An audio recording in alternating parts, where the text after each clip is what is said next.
नंदुरबारमध्ये व्हॉट्सअॅपवरून प्रसारित झालेल्या कथित ऑडिओ क्लिप प्रकरणी माजी प्रदेशाध्यक्ष विजय वसंत चौधरी यांना नंदुरबार पोलिसांनी अटक केली आहे। या प्रकरणात डॉक्टर विजय कुमार गावित आणि माजी खासदार डॉक्टर हिना गावित यांच्याबाबत अपमानास्पद तसेच जातीवाचक शब्दाचा वापर केल्याचा आरोप फिर्यादीत करण्यात आलाय। 25 जुलै रोजी या प्रकरणी नंदुरबार शहर पोलीस ठाण्यात गुन्हा दाखल करण्यात आला होता। तपासादरम्यान पोलिसांनी गोपनीय माहितीच्या आधारे विजय चौधरी यांचा शोध घेत त्यांना ताब्यात घेतलं। त्यानंतर 7 ऑगस्ट रोजी मध्यरात्री 12:45 त्यांना कायदेशीररित्या अटक करण्यात आली।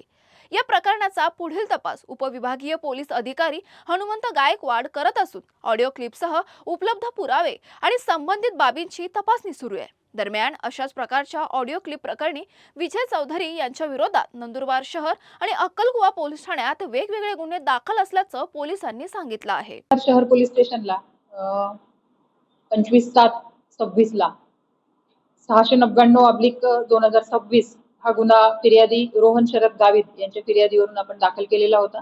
आणि फिर्यादीमध्ये रोहन गावित यांनी त्यांच्या ज्या बहीण आहेत माजी खासदार डॉक्टर हिना गावित यांच्याबद्दल एक ऑडिओ क्लिप व्हायरल झालेली असून त्या ऑडिओ क्लिपमध्ये त्यांच्याविषयी अपमानास्पद आणि अश्लील भाषेचा वापर केला असल्याबाबत, जातीवाचक शब्दांचा वापर केला असल्याबाबत कंप्लेंट आपल्याकडे दाखल केलेली होती।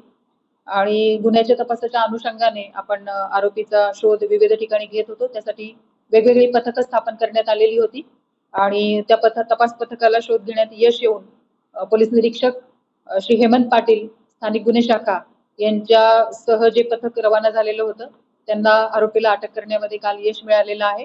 आपण आरोपी विजय चौधरी यांना अटक केलेला आहे आणि पुढील तपास, कायदेशीर तपास आपण करत आहोत।